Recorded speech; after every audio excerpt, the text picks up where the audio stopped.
really sick at the moment. No golf, unfortunately, today. I'm trying to make golf videos every single day. And some of you know on my channel, I did lose my job not too long ago. And this channel's given me a lot of purpose. Golf's given me a lot of purpose. And it sucks being sick, to be honest with you. So this video is obviously a little bit different. I do like to release some of this stuff onto my channel so that you guys can know a little bit more about me as a creator, me as a person. I think that's super important. That's something I want to stand for on here. And you know, whether people enjoy watching it or not, I think the concept of vlogging every day or every other day is kind of something that I'll do. It's increasingly hard to get out on the course every day. I'm sure some of you will understand, but I did a review on the Spawnia net and I posted that up on my YouTube channel yesterday. If you haven't seen that already, go and check that out.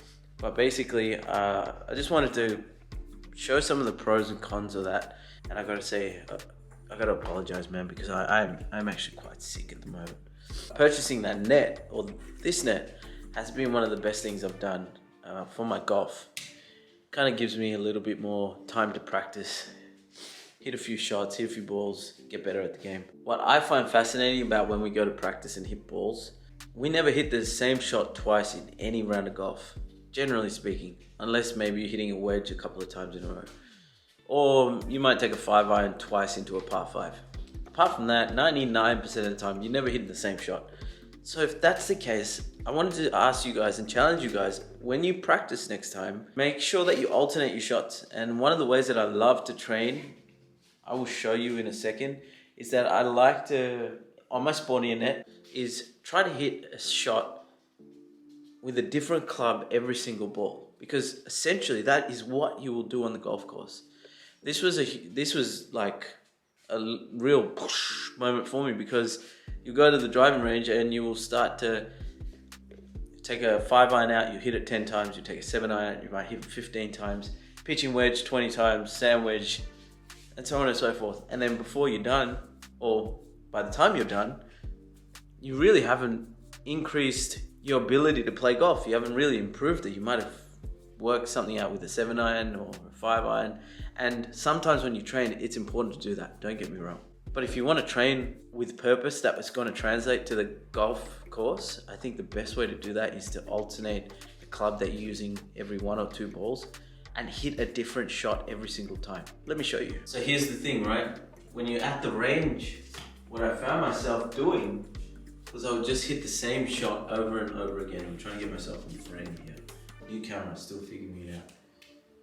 So you hit the same shot over and over again. And the problem with that is well, it's not really what you're going to be doing on the golf course, man. Like, you're going to be hitting every single club, just about every other shot. And you're going to follow up a driver with a 7-iron, with then maybe a pitching wedge, and maybe you'll hit a sand wedge. So what I like to do is create a little bit of a game when I practice. So let's talk about that. So you could do this a couple of different ways. You could take one club, like a pitching wedge, and you can hit 3 different shots with it. You can go with a little chip or a bump and run type shot, a little half shot, and then a full shot. And then you'd swap club and you'd go to maybe a 9-iron, or you just work through your entire bag. The idea here is to get a shot out with every single club by the time you're done with your training session. So I've got a pitching wedge, I'm going to start there. Now remember, you're only allowed to hit one type of shot and then you've got to change. That's the whole point of this game.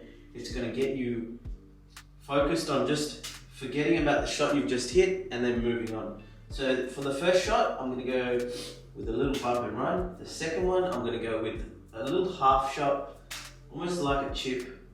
And then I'm going to go into a 3/4 to a full length swing. So let's go with that. I hate that feeling. That was really thin. Okay, that was better. Full length. Okay. Now what you're going to do is you're going to go swap your club out. There's no real, you have to go to a certain club. I'm just taking a 7-iron. And I'm going to do the same thing. I'm going to learn how to hit a bump and run with a 7-iron. A half swing with it. You might be thinking, how is this going to help my game? What is it going to do for my game? You're going to have scenarios where you're going to use a 7-iron to hit out of some bushes. It's really emulating a lot of that. And what it gets you doing is being creative with all the clubs in your bag, which I'm a huge fan of, where to get a feel for your clubs right throughout your bag. That's the whole point. That's what training should be about, apart from working on specific things. The other thing I forgot to mention, I got a brand new camera that I'm recording. I think there's spat everywhere. I got a brand new camera that I'm recording on. I'm taking this YouTube channel quite seriously, and I want to create the best quality videos that I can. I didn't go spending thousands of dollars on it, but I know Brendan, you commented yesterday on my Spawning GolfNet review video. I know that you noticed it, and hopefully you guys that end up watching my videos you enjoy it a little bit more, because the quality of it is bearable and obviously goes with building some sort of value for you guys.